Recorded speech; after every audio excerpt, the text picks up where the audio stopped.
So here's a couple of experiences that I've had. If I can move through this, let's see what's going to happen here. There we go. I love this little slide.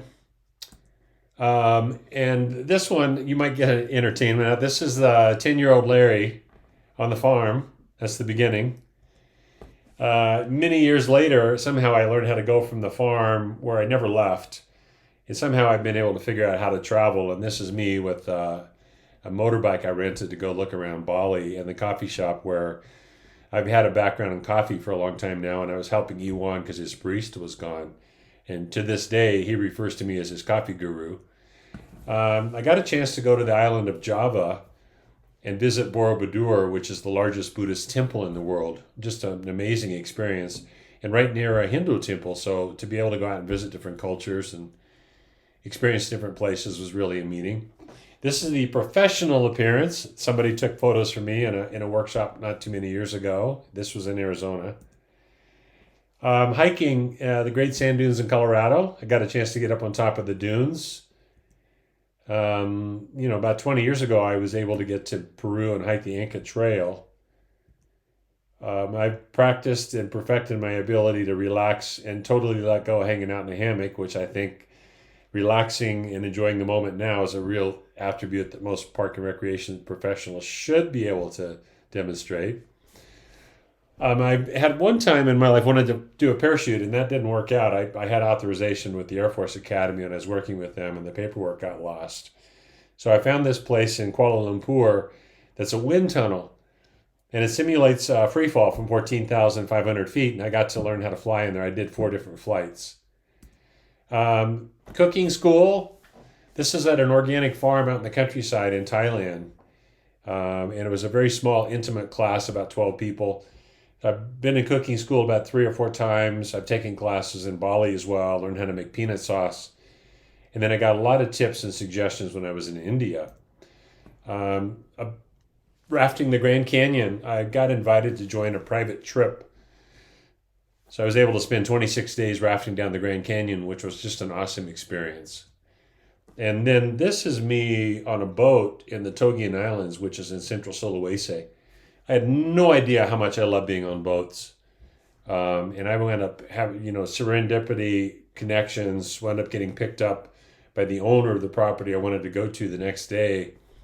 And instead of having to leave the island, shuttle to the port, get on a ferry, get to a port, get on another ferry, get to the island, the owner happened to stop by where I was staying, introduced himself to me, and I'm like, I'm planning to come to your place tomorrow. He's like, well, why don't you go with me now? I'll take you. That's when I discovered I really like hanging out on the boats in the islands.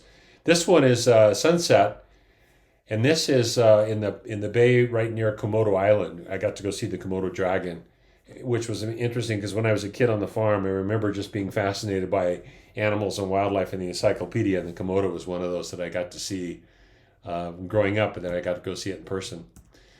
This is a healer that I met in Bali. She's actually YN, who's the healer that was written about in the book Eat, Pray, Love. And I'm dressed appropriately to go with her to see 2 of her teachers. So she took me into the forest, and I got to meet 2 of the healers that she grew up and worked with and trained with. Mountain biking, this is the top of a Continental Divide in Colorado with my friend Paul, sitting up there about 13,000 feet with just the most amazing view any direction that you look. And then this is the highlight of my travels. I've got tons of pictures of new friends I met. This is the couple I met when I was on the beach relaxing for a couple of days in Vietnam. We just connected for a short time and they took off. That's Gunter. His wife Nadine has taken the picture there from Vienna, but they were living in Barcelona at the time. And that's been a highlight for me with traveling and meeting people from all over the world. This sweet little lady was a caretaker for a temple. And I had my sarong and my waist separator. You put a cord around your waist to separate your upper body from the lower body. And she was so impressed with that, she took me over to the corner of the property, and they did a special blessing for me. And this is something that I've been really aware of the last few years with my work and with inspiring people and helping people learn how to not only travel. America has the busiest culture in the world, but it's not the happiest, certainly. And that quote came out of somewhere a couple years ago in a workshop, and I've been thinking about it ever since. Everyone dies, but not everyone will live. And I use that a lot when I'm working with people to help them think about, what are your priorities in life? So somehow I went from milking cows in a barn, maybe getting to town a couple times in the summer. Town was 150 miles from the closest town of 10,000 people. And somehow that same mindset, it's like, if you don't start, you're never going to learn how to do this. And now I'm able to take my backpack and jump on a plane and pretty much go anywhere in the world and figure out how to make it happen.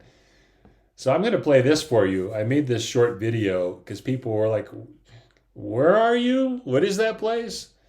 So the idea struck me. Made this short video to show these cottages that I stayed at in the Togian Islands in the middle of Sulawesi. It was about $14, $15 a night, including 3 meals. No airplanes, no city lights, no traffic, no noise. And so I'm staying by the village of Cataput.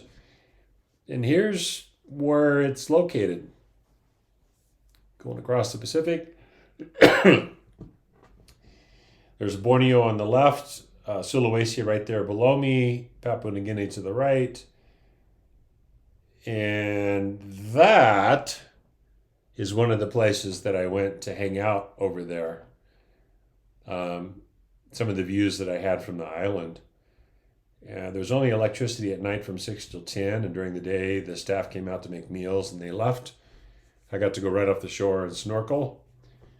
Got to meet part of the family, hang out with the kids.